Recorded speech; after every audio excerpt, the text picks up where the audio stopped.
we are back. This is live from the center, the monthly menu of offerings here at the Center for Performing Arts. This is January 2015. Happy New Year.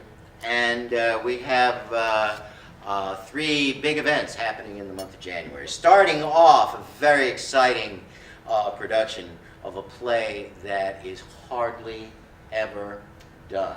Right. Claire Booth Luce's scintillating comedy slash social satire slash drama slash what? Documentary slash... That's documentary. That's a little harsh. That's a little harsh. The Women. The Women. Which was a superb film made in 1939 starring Norma Shearer and... Rosalind Russell, Joan Crawford. Mm-hmm. Who else? Lots of other people. Yes, there were a number of others. Those are the ones that Those come are to the my big mind ones, the big first. ones that we remember. Anyway, we are doing it here at the Center for one weekend only, January 2nd, January 3rd, January 4th. And we have The Women. Now, there are no men in this play, right? No, they're only spoken of. Spoken about, spoken Yes. of. Well or not well? Not well. Not well, but why not? You feel like they're there. You feel like the men are there. Yeah. even Anyway, though they these don't women, exist. let me introduce these women and then we'll get to the chatting. So sitting to my right is Jane Langan, whom everybody knows. She's been in every show that we've ever done here. Yeah. You were in Cat on a Hot Tin Roof, weren't you? Cat on a Hot Tin Roof? Weren't you in A Streetcar Named Desire? Oh, you were in A Streetcar Named Desire, weren't you? I wasn't, just so you know. But she was in It's a Wonderful Life last month here, and you were in something before that too, weren't you? That's still running. Well, no, it's not, because this is January. She's blowing our See, cover. this is the January show. See, thought we're it taping in December, so that's why you're right, it is still running. But when the people see this show, we'll have closed. All right, it's like Star Trek. Okay. It's like a time portal. Okay. All right, thank you. All right, so this is Jane Langan, who is in The Women, and sitting to Jane's right is Lisa Lenz, who is directing The Women, and you are appearing, I understand. Well, yes, I had one person have to drop out, and Because she got a man, apparently, and that was the end yeah, of it. right. So she can't be in The Women. Can't be in it. Yes, but I'm not playing all of the roles she would have. I need to be able to see. You have to see what you're doing. So I have agreed to do one of the roles. Okay, and sitting to Lisa's right is Emily Depew, who is playing Mary, and the play is about Mary, essentially. Does Mary have a last name? Haynes. Haynes? Mary Haynes, as in underwear. Haynes. Yeah, spelled differently. Haynes spelled differently. Or in those days, they would refer to them as Mrs. Stephen Haynes. Oh, that's Oh, right. Mrs. Stevens Haynes, that's right. That's right. That, okay, got it. Mhm. You'd always take your husband's You name. would always take your husband's name. My mother once had a snit about that because there were several Lou Trapanis in my family. So she used to get mail, Mrs. Louis Trapani, and other people would open her mail and she was incensed. So she insisted from that point forward she always be Bernice Trapani. So she Always. was A oddly pioneer. feminist. She was a pioneer. Yeah. And sitting next to Emily is Karen Foray, who is, and who are you playing, Karen? The Countess. The the Countess. Lodge. You appear in Reno, is that it? I appear earlier, Oh, earlier as as well, well? and then I appear as the nurse, Yeah. and then later on in Reno, and at the end at the big. Are you one of the Bash. divorcees in Reno? You're, she's are you- multiple I'm divorces. married 5 times. Oh, you've been married She's, five on, she's Yeah. about to get to number 6. Yeah, Ah. and All right. looking forward to it. All right, so in case you don't know what this play is about, it features how many women's roles? How many women are in the play? Well, we've done it, it's 35 roles, but we're doing it with, I think, 13 women. And so there's a lot of doubling. Oh, yes. And as Lisa said, none of the men appear. The men are only spoken about. They're only spoken about. And it's women Against women. against women. They're, Yeah. in the common contemporary vernacular, I would call them frenemies. Frenemies. They are not kind to one another, with the exception of Mary, who's nobody's fool. She just is a true believer. She really actually thinks that her friends are her friends, and her husband is committed to her. So we wouldn't be giving anything away if we talk. The wellspring of the play is this central character, Mary, finds out her husband is having an affair, Right. and then there is a divorce. There will be, yes. There will be a divorce. So that's the plot of the play. And then all these other women zoom in, friends, mothers, daughters, people she meets on her way to Reno. And they switch husbands. They switch, Uh, who switches husbands? Well, eventually Howard Fowler, Sylvia's husband, marries another character in the play. Stephen, her husband, Mr. Stephen Haynes, marries a woman in the play who is then having an affair with her current husband. Right. And then I lose my current husband to, just another person. So this Shall play, remain nameless. when it was produced in the mid-30s, 35, 36? 37. 37 was all the rage, Mm-hmm. and Claire Booth Luce was one of the wittier writers of the 30s. Great friends with people like Dorothy Parker. and Right, the she- Round Table, she the was in that- Algonquin. She was in that crowd. Mhm. She's a very, very, very smart writer. Oh, yes. And this is a very witty play, and it's more than just about a bunch of women who are dishing on other women. Oh, my I mean, goodness. It's a real social satire. It absolutely is. And Yeah, what it's- made you decide that you were going to do this? Well, the way it actually happened was we were bringing up possibilities for Rhinebeck Theater Society to do, and then Andy Weintraub has a few weekends that there are special events, one weekend or one evening events. And there are two of those in this month, actually. We'll talk about the second one later.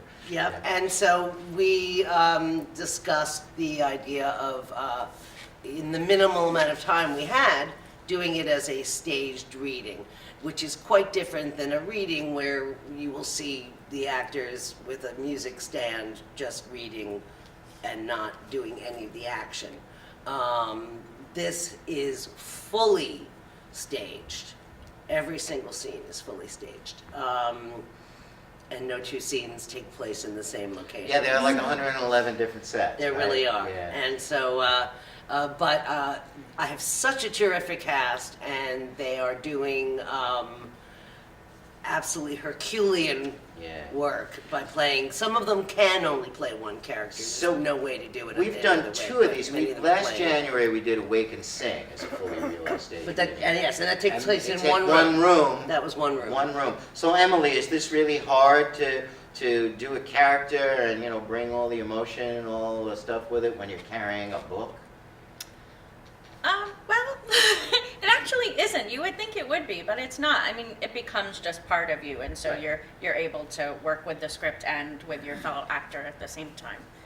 So no, it's a bit of a challenge at first, especially when there's a lot of physical stuff to do. Like I'm getting a manicure in one scene, and but Lisa had suggested that for those scenes where you have a lot of action, you should actually memorize mostly that little section. Yeah, any place where there's a lot to do, Yeah. as much as possible, learn as much of the lines as possible. So Jane, you play Emily's daughter? Yes. Yes. Now, are you the only daughter? Yeah, except there's someone who's older.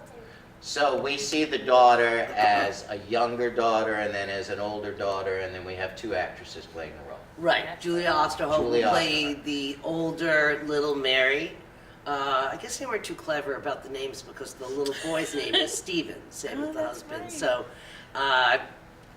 so yes, Janie plays in Act 1 Little Mary, and then 2 years later, Julia plays Little Mary, 2 years older.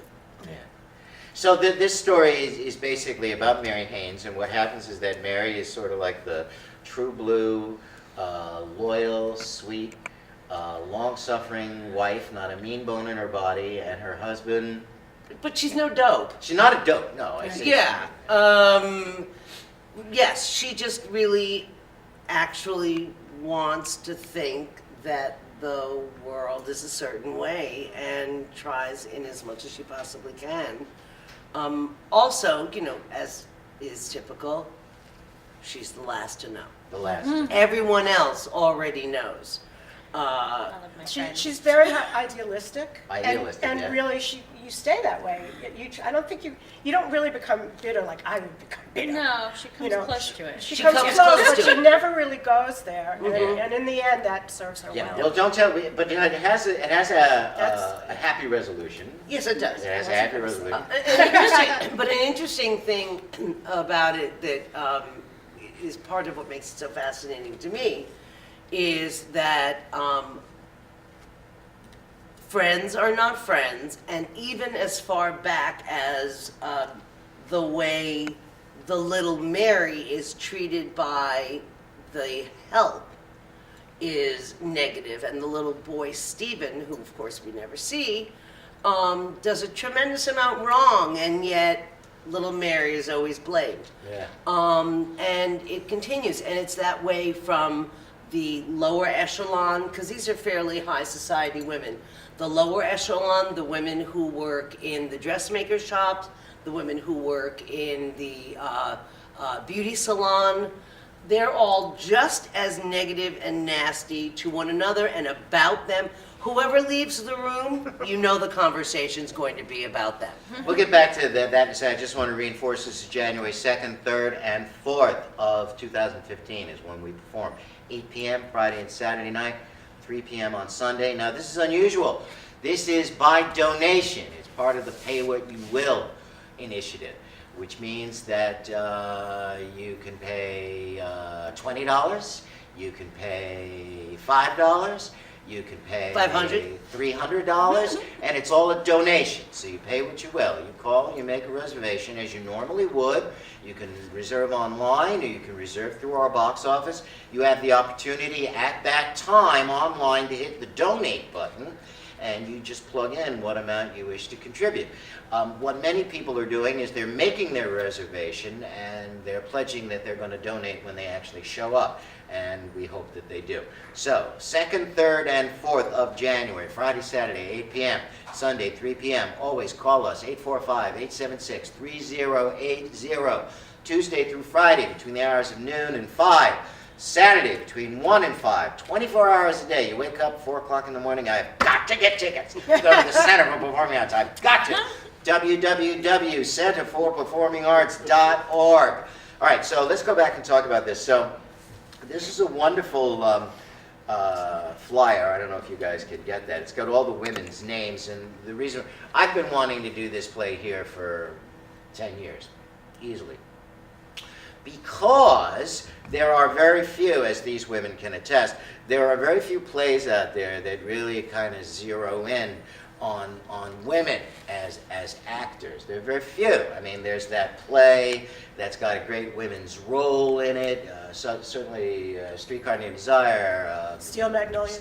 Well, that's one of the plays that has no men in it either. I know. That's another one of the, and that's special. It gets know. done frequently, though. Lady Macbeth is a great role, but it's still a male-dominated play. Right. A Streetcar Named Desire, Blanche Dubois, is supposed to be the leading character, but for many and varied reasons, we always remember Stanley Kowalski. Sometimes we think it's a play about Stanley, we don't think it's a play about Blanche.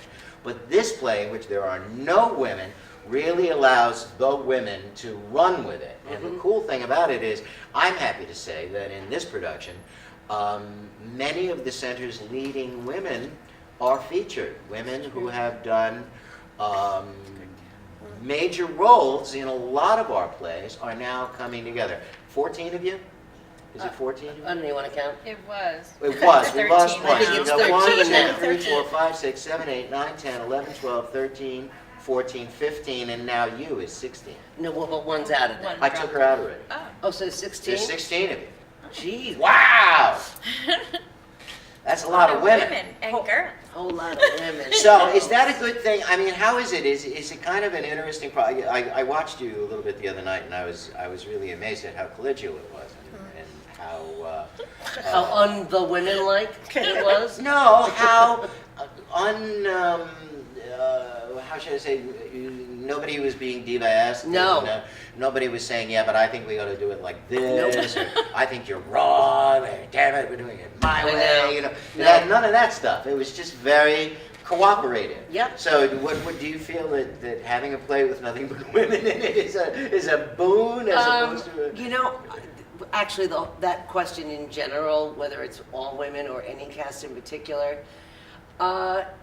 it's a mystery to me why, with so many people that we've all worked with often, sometimes there can be a cast that just, even though you know the majority of them, and the majority of them have worked together at some point or other, it's just not warm and fuzzy. Yeah. And then sometimes you get this great, lovely, wonderful, accepting, agreeable group of people, again, in some form or another you've worked with before, and this is one of them. That's great. Totally terrific. So, Lisa, you've played all the leading roles. Lisa was just voted the Best Actress in the Hudson Valley the year 2014 by Best of Hudson Valley magazine. Yes. But you've played Mama Rose, Lady Macbeth, Amanda Winfield, Golda and Fiddler. Fiddler. What other big... Miss Mona in Best Little Whorehouse in Yeah. Texas. You've had some of the great roles. Joanne and Company, Yeah. Mama Morton in Chicago. And Emily, What you were in what? Aldonza in Man of La Mancha, one of my favorites. Born in a ditch. Born in a ditch yeah. by a mother Mother who left me left naked and hungry naked to and hungry something to cry. Right. Born in a dung heap, something in a dung heap, whatever. And Emily was in Proof, major role Catherine in Proof, Sister James in Doubt, Stella in Streetcar. Played my daughter Laura. Laura in Glass Glass Menagerie. Menagerie. Oh, and you were Amanda in Glass Menagerie. And I was Amanda in Glass Menagerie. And Karen has been in 111 Things. She was just most recently featured in, was it Boys? Was your last Boys and name? comedy. Boys from Boys Syracuse. and Comedy Bears. And what before that? White Christmas White as Martha the Christmas. Megaphone Watson. Yeah. Mama in Bye Bye Birdie. Right. And so Jane, we've already talked about all the roles that you've played. Yeah? She was Tiny Tim. Oh, you were Tiny Tim for 111 years here. Yeah. Yes. For 2 years in a row. Only 2 years ago. She was Felt- in my South Pacific. And in South Oh, Pacific, yeah. Emily directed South Pacific. Huh? Peter Pan. Peter Pan, what else? Peter Pan Kids on Stage. Kids on Stage. After Hours Kids on Stage. Yeah. But Peter Pan. I already said Peter Pan Kids on Stage. Midsummer Night's Dream Kids on Stage. yeah. And what's your next role? You know? After Little this. Mary. Little Mary. And do you have plans after that? Do you have plans after being Little Mary? We're doing Othello in April, and we're courting Jane to For the play. all male. Iago. Yeah. Why not? Make a killer It's a Iago. daunting role. You'll love it. A lot of lines. I've never even heard of that. You haven't never heard of that play? Well, we'll get you interested in it. January 2nd, January 3rd, January 4th, Pay What You Will, The Women by Claire Booth Luce. A real treat. I mean, some great language, fabulous language. And you'll also get a real peek into what we used to think and maybe what we still think about Yes. gender and Yes. their roles. And Pay What You Will. Call us 845-876-3080 Tuesday through Friday between the hours of noon and 5. Sunday 1 to 5. Saturday 1 to 5. Always online. Centerforperformingarts.org. And these are but 4 of the 16 women, and it's going to be a real treat. So you must come. So we're going to take a short break, and then we'll be back. Thank you. Thank you. And we're back. So thanks to all those fabulous women. And then once again, that is the play The Women, January 2nd through 4th. The big show in January, a Stephen Sondheim spectacular. We've kind of gotten into the habit of doing Sondheim every winter. We're doing Sunday in the Park with George. And that's going to be directed by our founder, Andy Weintraub. And it's starring Joshua Patriarcho as George, or Sunday. Who are you playing, Sunday or George? Sunday, George. Sunday, George. George Sunday. George Sunday. So this plays from the 9th through the 25th of January, Friday and Saturday, 8 p.m., Sunday, 3 p.m. Once again, tickets, 845-876-3080, Tuesday through Friday between the hours of noon and 5, Saturday 1 to 5, 24 hours a day, centerforperformingarts.org. And this is not a pay what you will. This is $27 general admission, $25 students and seniors, children and seniors, sorry. So Andy, we've done this before. What made you, but many years ago. We did it 10 years ago. 10 years ago. In 2004. And when we did it 10 years ago, it was part of actually a repertory experiment. 3 art plays? 3 plays about art. Right. Sunday in the Park with George, Nude with Violin, which is a Noel Coward Right. play, and Art. Art by Yasmina Riza. You were in. Right. And we played them alternate days, and the result was we only had 6 performances of Sunday in the Park, and we were very frustrated with the fact that we couldn't do more. And it's been 10 years, and we've brought back plays even sooner than that, so we decided this might be fun to do Right. again. And when we did that, if I remember correctly, the one that sold most of the tickets was Sunday in the Park with George. I believe so. It was. So it's about time that we do it again. And Josh, who's played every major role here since time began, he's been Hamlet, he was Jekyll in Jekyll and Hyde, he was Javert in Les Miserables, he was Stanley Kowalski in A Streetcar Named Desire. Who else have you Mordred. Mordred and Camelot. Jesus. Jesus and Jesus Christ Superstar. Tommy. Tommy and Tommy. I can't. When we do a play about Moses, he'll undoubtedly be Moses. But he's playing George Seurat. This play is about George Seurat, Yeah. the Impressionist. Yes. So what? You've never done this role before, have No, but it's been a passion project of mine for a decade. I've loved this play. Yes, and this he's been piece. bugging me. I've been bugging him For since a I showed long up in time. this theater, hoping it would come around. So you? Yeah. I'm very excited. One of the great scores. Absolutely. Great And it's score. also one of the only a handful of musicals to win the Pulitzer for Right. drama. Right. You know, and very few have done that. So it speaks not just beyond musical theater, but there's a universal theme to it. It works as, you know, as a play. I hope one day it'll be a great film. You know, it has cinematic qualities. to Never it. been filmed. No, No. no. But hopefully one day. So Andy, not only are you directing this, but you're designing it as well, right? You're doing That's the correct. lights and the set, Right. all that other stuff. It's the kind of a show that it's hard to separate the content from the vision of the play. Right. It's about color and light in some respects, and that's what we're going to be employing a lot in the setting. It's going to be color and light. Much of the background will be projected, both with light and slides. You're going to do Seurat paintings? You're going to project Seurat, every Seurat painting that's ever been produced is in this play. Really? As well as every black and white sketch that he's ever done. There are times in the play when we can bring those all up. So I have about 50 or 60 slides of different Seurat works that will be featured at some point. That's fabulous. Maybe a fleeting moment, but it'll be there. Did you Yeah. do that the last time? When We did some of that last time, but this time I've made an effort. Didn't we, if I remember correctly, didn't we get somebody's art collection? And didn't that surround? Last time we had a sponsor that provided an art. It was a big company, Wells Fargo. Wells Fargo, that's right. And they had a big art collection, and it was hung up here in the fly. And before every performance, people could come and look at the art. And actually, in the beginning of the show, George comes out as George Seurat and looks at the art. I don't know what he thought of it, Right. but he waved his hand and it disappeared. It and the disappeared, show and then we started. began the play. So we actually had our own little muse. I mean, you That's could right. weave We in had our and own- out of the paintings. Yeah, that was fabulous. So not this time. And Paul and Joanne Schubert are musical directors. They are. And who else is in this play? Because I don't know who's in it. Well, we have some newcomers and we have some veterans. The part of Dot, who's George's mistress, is played by Alex Heinen. Oh, she's new. She's new here, wonderful actor, wonderful fantastic. singer, and the minute I saw her in the audition, in spite of the fact that there were other people auditioning, I just responded just like that. It was the right choice. And then there are a lot of other, I should say, she missed it before, but Lisa is also in Sunday in the Park.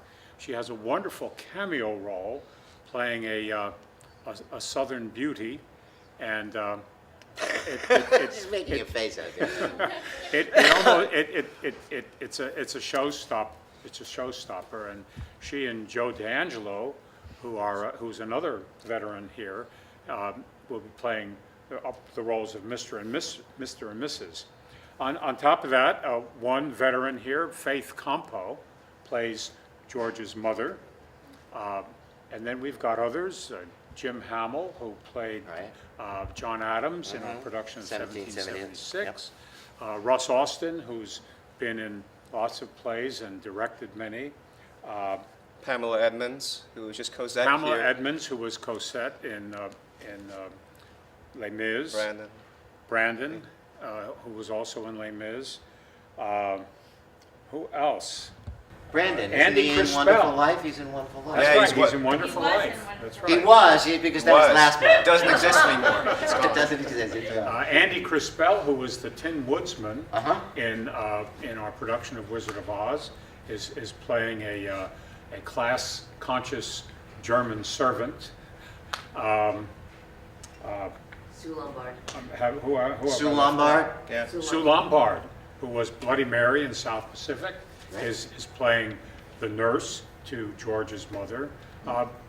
And we have some new people too as well. Huge cast. How many people are in this cast? There are 16 altogether. Oh, in that's the not so cast. huge. No, It's a good not size. for a musical. Not for a musical. Not It's for a Wonderful musical. Life had how many people in it? We were 32? 32,000? 35 characters played by 15. No, that's the women. But It's a Wonderful Life had how many people in it? 32. About 30 billion something. and a half. 32 people. Yeah. All right, so once again, this is Sunday in the Park with George, directed by Andy Weintraub, and also designed by Andy, and starring Josh Patriarcho, playing January 9th through 25. That's 8 p.m. Friday and Saturday, Sunday 3 p.m. Tickets $27, $25.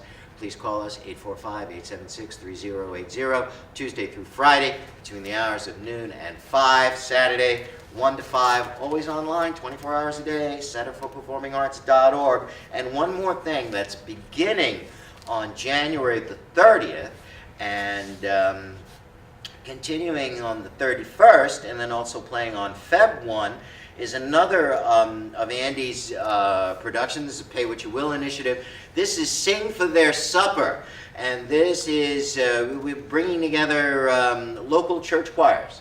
Members of local church choirs as well as individual performers. And it will be inspirational and patriotic music presented by these local church choir people and performers. And this is a benefit now. All the money is going to benefit food pantries in Red Hook and Rhinebeck. That's correct. And this is Pay What You Will. You donate whatever you will. You either do that in advance, either online. You hit the donate button and you plug in the amount you want to donate, or you can do it by talking to Eileen, or you come to the door and you donate on your way in, or you donate on your way out, whichever you prefer. There's no minimum, but again. It's a good cause. It's a good cause.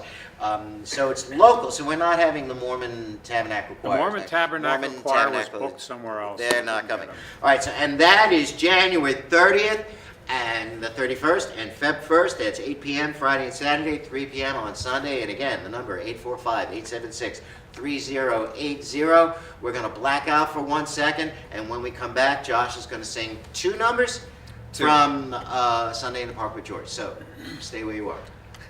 Hi, so this is Lori Williver, who so graciously come to accompany me today for these 2 numbers. This first one is called Color and Light.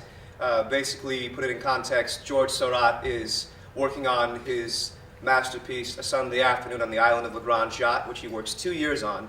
He's in the middle of, passionately conceiving it, and his lover, Dot, is in the other room powdering and hoping he'll take her out tonight. It turns out he's too obsessed with the work because he gets into kind of a euphoric state of creation.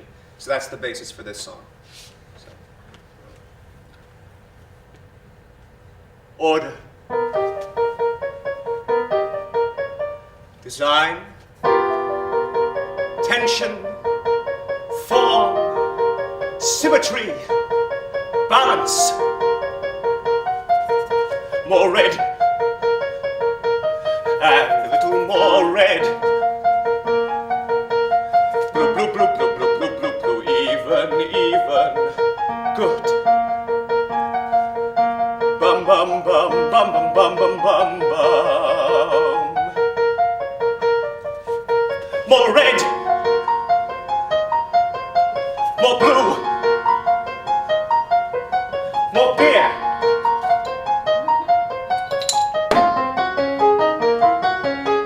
More light, color and light. There's only color and light, yellow and white, just blue and yellow and white. Look at the air, miss, see what I mean. No, look over there, miss, that's done with green, conjoined with orange. Red, red, red, red, red, red, orange, orange, pick a blue, pick a red, pick a orange, and the blue, green, blue, green, blue, green, circle on the violet, diagonal, no, yellow, comma, num, num, num, num, num, num, num, num, num. Blue, blue, blue, blue, blue, still sitting, right, that perfume, blue, all night, blue, green, the window shut, dot, dot, dot, dot, dot, sitting, dot, dot, waiting, dot, dot, getting fat, fat, fat, more yellow, dot, dot, waiting to go out, out, out, but no, no, no, George, finish the hat, have to finish the hat first, hat, hat, hat, hat, hot, hot, hot, it's hot in here, Sunday.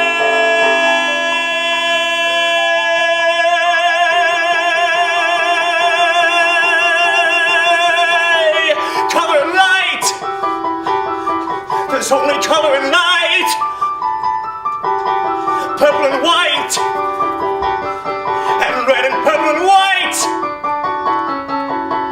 Look, it's glide, girls, your cool blue spot. No, stay in the shade, girls, it's getting hot, it's getting orange. Look at her looking. Forever with that mirror. What does she see? The round face, the soft mouth, the tiny pout, the creamy skin, the pink lips, the red cheeks, the wide eyes studying the round face, seeing all the parts, none of the whole. But the way she catches light and the color of her hair, I can look at her forever.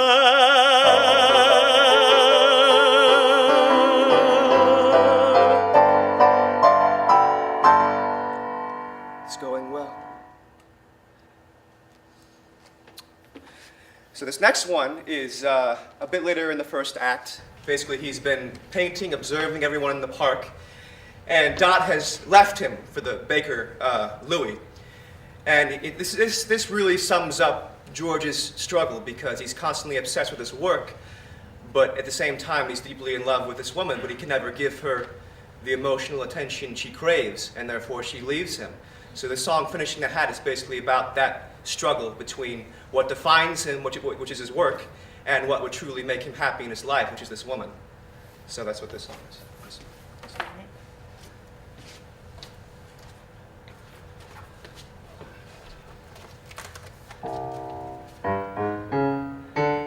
Mademoiselle,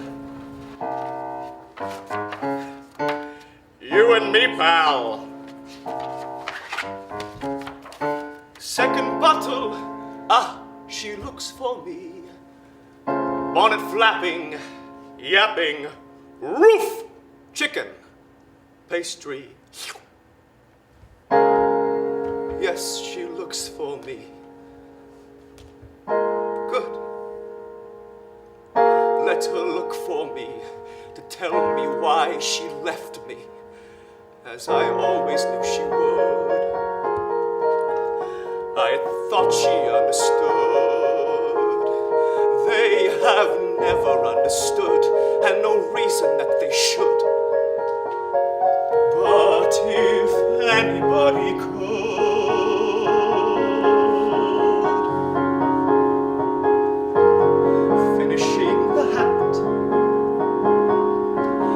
how you have to finish the hat, how you watch the rest of the world from a window while you finish the hat, mapping out the sky, what you feel like planning a sky, what you feel when voices that come through the window go until they distance and die, until there's nothing but sky, and how you're always turning back too late from the grass or the stick or the dog or the light, how the kind of woman willing to wait's not the kind that you want to find waiting to return you to the night, busy from the hide, coming from the hat,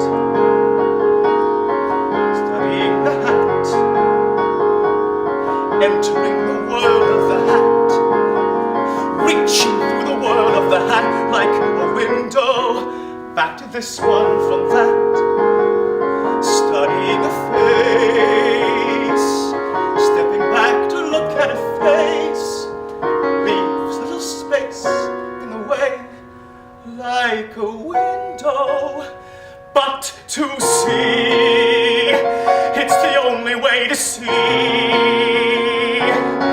and when the woman that you wanted goes, you can say to yourself, well, I give what I give, but the woman who won't wait for you knows that however you live, there's a part of you always standing by, mapping out a sky,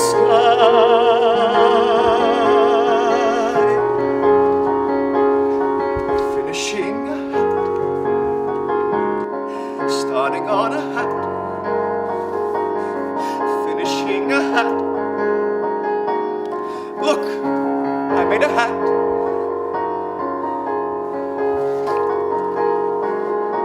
Where there never was a hat.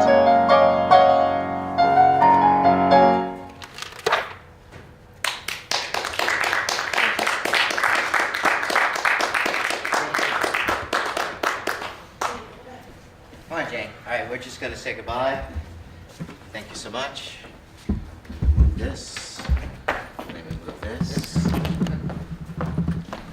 Here. Ooh, great. That was fabulous. All right, sit down, Jane. You just stay a little longer. So, we're just going to say goodbye to everybody. Okay. Tell me when you're ready. Jane, you're gonna look at this camera, okay? Look at Danielle. Thank you, dear. Thank you so much. 3, 2, 1. And thank you so much, Josh Patriarcho, playing George Sarai, and Sunday in the Park with George, and Lori Wooliver, who came in here with about 29 minutes of rehearsal to do that. That was fabulous. Thank you so much. So, Jane, what was the name of the show that we just did? What did we do? Was this Live at the Center? Which one? The show that we just taped, the TV show we just did. What was the name of that show? Live at the Center. Live at the Center, and this was the January show, and you were on it. Yeah. All right, and we'll be back next month, and maybe Jane will be with us, and we'll be promoting all of the shows happening in February. Jane will be playing Tommy in Tommy. Jane will be in La Cage aux Folles. Jane will be in Othello. Jane will be in The Producers, playing Max Bialystock, right? Isn't that what you'll be doing? You're taking over the theater, honey. All right, so say goodbye to everybody. Bye. Bye. I'm not doing this, please.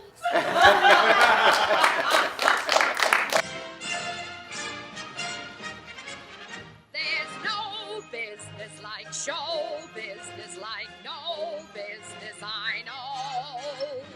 Everything about it is appealing. Everything the traffic